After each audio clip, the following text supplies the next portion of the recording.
Hello students, good morning. You are welcome in the lecture number 4 of a chapter of structure of atom. This is our lecture number 4. In the last lecture, that is lecture number 3, we have seen orbit, orbital and first type of quantum number, that is a principal quantum number. So let us see what we have studied over there.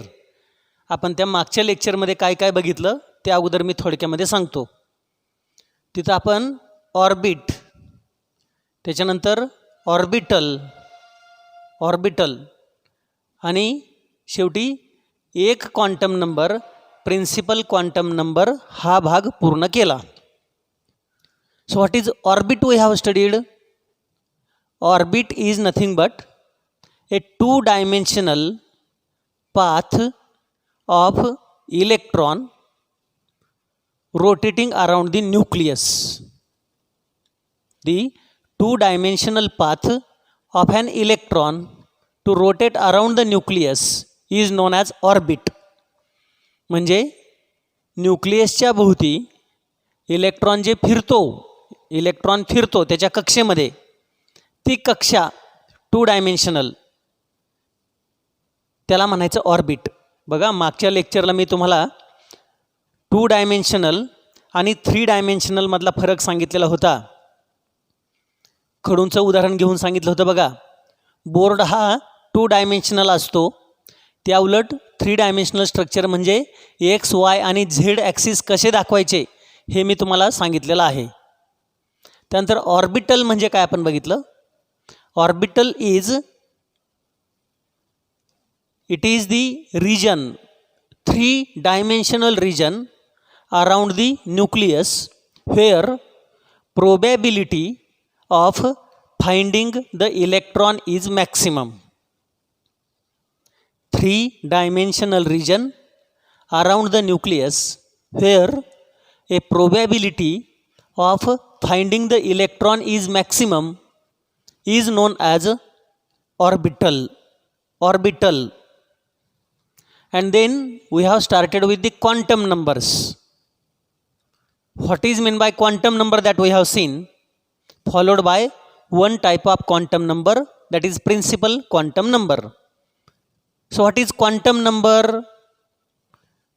Quantum number is nothing but a number which designates the position of electron around the nucleus, energy of electron around the nucleus and spin of electron around the nucleus.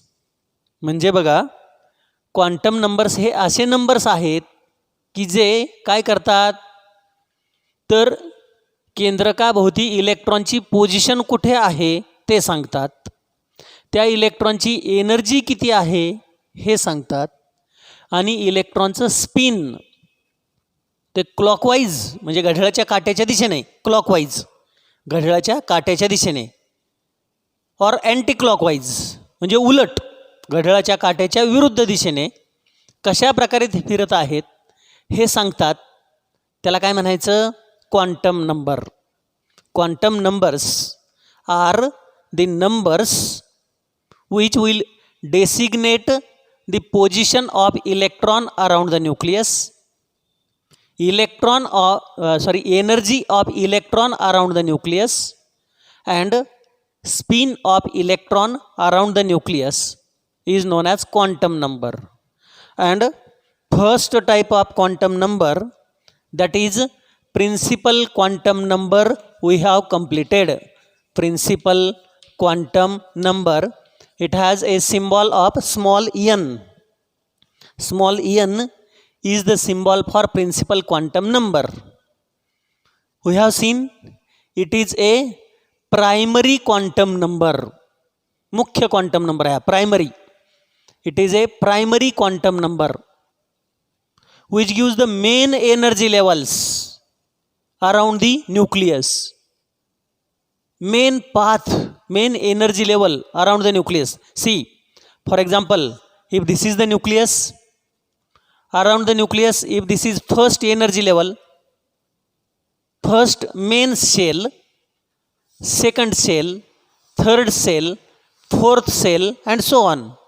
This is a first main energy level, second main energy level, third main energy level, fourth main energy level. So the first energy level is there, not zero energy level. म्हणजे principal quantum number हा zero असतो का कधी? Zero असणार आहे का कधी? नाही, कारण न्यूक्लियस झालं की पहिलं एनर्जी लेवल सुरू होते ना. झिरो एनर्जी लेवल असं असतंय का? इलेक्ट्रॉनची कक्षा झिरो असं आपण म्हणू का? नाही.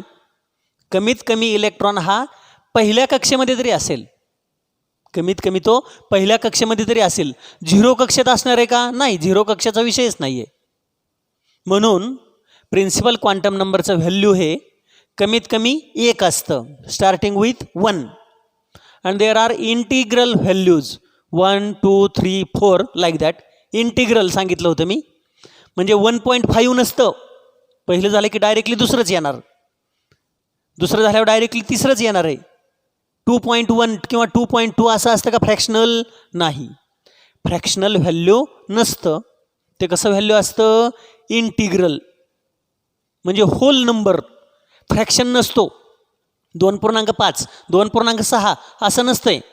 तर ते डायरेक्टली काय असणार? एक तर 2 किंवा 3. 3च्या पुढे डायरेक्टली 4च येणार आहे.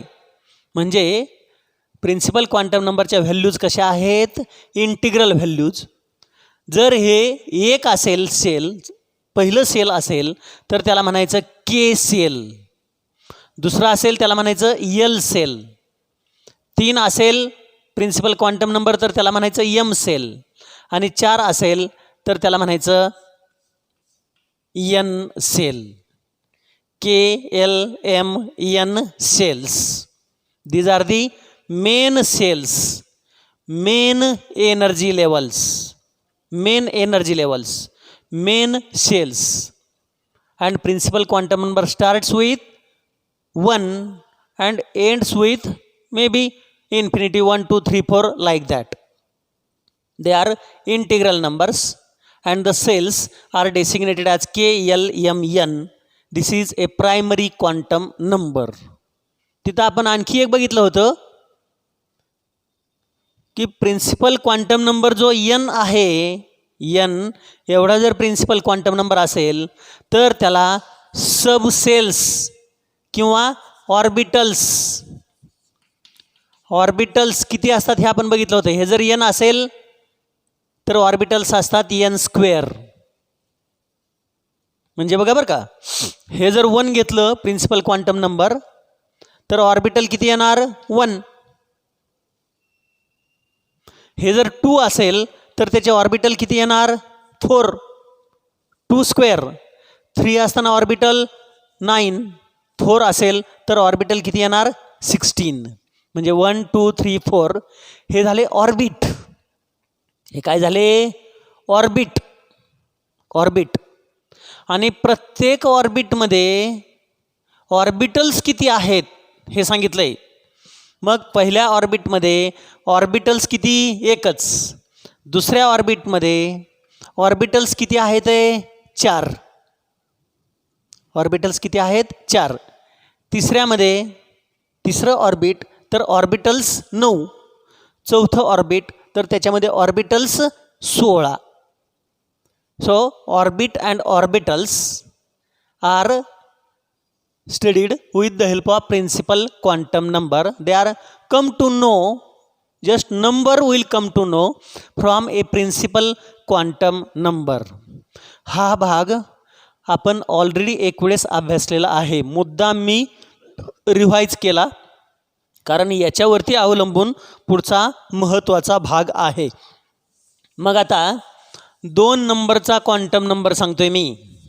C it carefully. Which is the second quantum number. Second quantum number is known as अझिम्युथल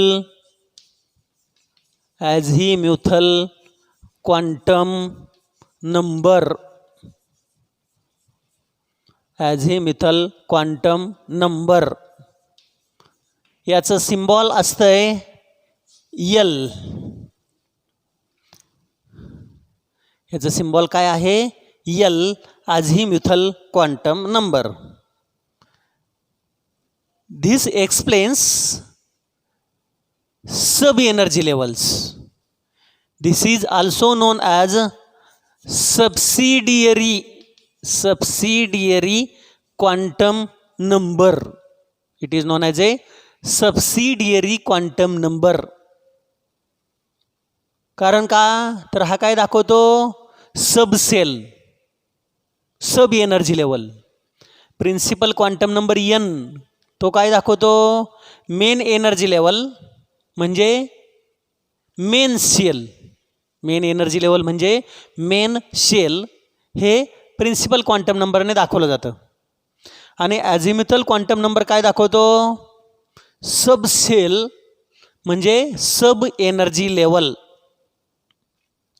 आता पहा, जेवढं प्रिन्सिपल क्वांटम नंबरचा नंबर असतो तेवढ्या ॲझिमिथल क्वांटम नंबरच्या व्हॅल्यूज असतात.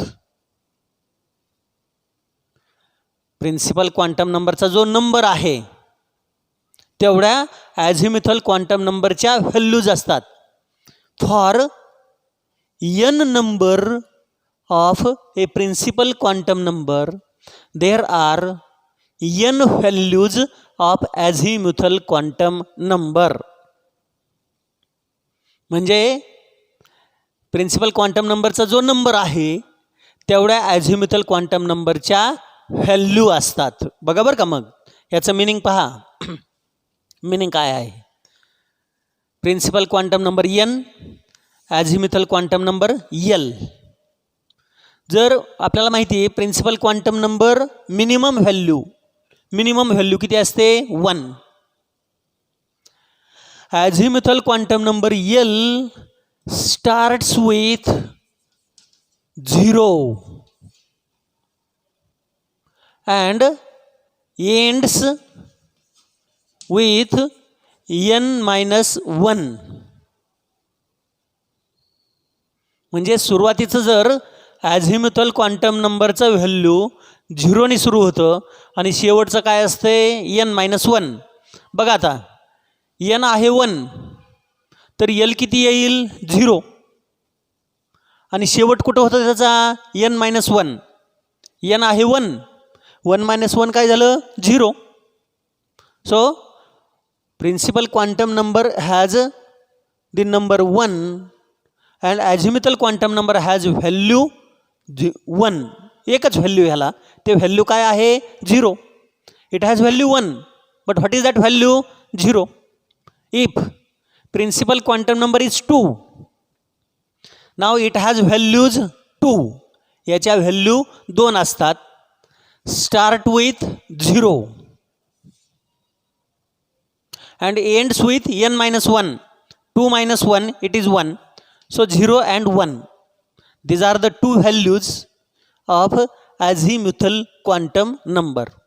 समजते का? बघा, जर प्रिन्सिपल क्वांटम नंबर 3 असेल तर ॲझिमिथल क्वांटम नंबरला व्हॅल्यू किती असणार? 3 व्हॅल्यू असणार. त्या कोणकोणत्या? स्टार्टिंग विथ 0, देन 1, देन शेवटचं व्हॅल्यू काय असतं? n-1. n-1 म्हणजे 3 - 1 इट इज 2. म्हणजे हे 3 आहे. व्हॅल्यूज काय झाल्या? 0, 1 आणि 2. 3 values. So 3 principal quantum number, 3 values of azimuthal quantum number. पुढं बघा, जर प्रिन्सिपल क्वांटम नंबर असेल 4 तर याला व्हॅल्यूज किती असतील? 4. कोणकोणते असतील आता लक्षात यायला पाहिजे? 0, 1, 2 आणि 3. अशा 4 व्हॅल्यूज या ठिकाणी ॲझिमिथल क्वांटम नंबरला असतील. आणि मग याच्यावरून आपण त्या सेल्सला, सब सेल्सला काय म्हणायचं हे बघणार आहोत. आता पहा, प्रिन्सिपल क्वांटम नंबरवरून आपण बघितलेलंच होतं ते. प्रिन्सिपल क्वांटम नंबरवरून n आणि सेल हे आपण बघितलेलं होतं. 1 K cell, 2 L cell, 3 M cell, 4 N cell. हे झाले main cells, main energy levels. प्रत्येकाला ऑर्बिटल किती असतात बघितलं. ह्याला ऑर्बिटल 1 असतं. 1 बघा एकच आलं.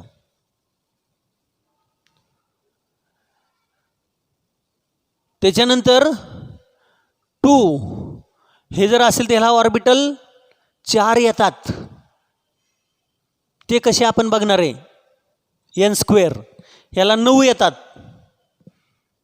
याला किती येतात 16. आता पहा हे जर 1 असेल, सेलला आपण म्हणतो K. आता एका सेलचं मी लिहितोय फक्त K सेलचं बरं का, ते व्यवस्थित बघा, खूप बारकाईने. 1 K shell. Azimuthal quantum number L 0. त्यावेळेस जे ऑर्बिटल आहे, ऑर्बिटल म्हणजेच काय सबसेल, हे आहे मेन शेल. ऑर्बिटललाच काय म्हणायचं सबशेल. कोणतं आहे ते यस. येते लक्षामध्ये. हे 1 हे 0. 1 असताना काय म्हणायचं के सेल. हे एल असेल तर काय म्हणायचं यस ऑर्बिटल किंवा यस सबसेल. 2L इथं व्हॅल्यू सांगा काय काय आहेत. 0 आणि 1. 0 असेल तर यस, 1 असेल तर पी. 3M काय काय आले 0 1 2. आता इथं म्हणायचं यस पी आणि डी. आणि 4N काय काय व्हॅल्यूज आहेत 0 1 2 3. ह्याला म्हणायचं यस पी डी आणि एफ. हे जे एस पी डी एफ आहे ह्याला म्हणायचं शार्प, प्रिन्सिपल, डिफ्युज्ड, शार्प, प्रिन्सिपल, डिफ्युज्ड असे हे वेगवेगळे सबसेल्स आहेत, सब ॲटॉमिक ऑर्बिटल्स आहेत. So that is there about the azimuthal quantum number. That azimuthal quantum number will have the designation L. It is also known as subsidiary quantum number. It gives the subcells, sub energy levels. Value starts with 0 and ends with n-1, where n is principal quantum number. मग हे आपल्या लक्षात येईल. N1 असेल तर L0, 2 असेल तर 0 1, 3 असेल तर 0 1 2. अशा प्रकारे N आणि Lच्या व्हॅल्यूज असतात. N 1 2 3 4 असेल तर त्याला कोणतं सेल म्हणायचं ते झालं आहे आपलं KLMN. त्यावेळेस सबसेल काय आहेत ॲझिम्युथल क्वांटम नंबरने सांगितलं जातं. हे आहे एस ऑर्बिटल, एस आणि P, S P D, S P D F. अशा प्रकारे 4 सबसेल्स असतात, सब ॲटॉमिक ऑर्बिटल्स असतात. तिसरा जो क्वांटम नंबर आहे मॅग्नेटिक क्वांटम नंबर, तो आपण पुढच्या लेक्चरला बघूयात.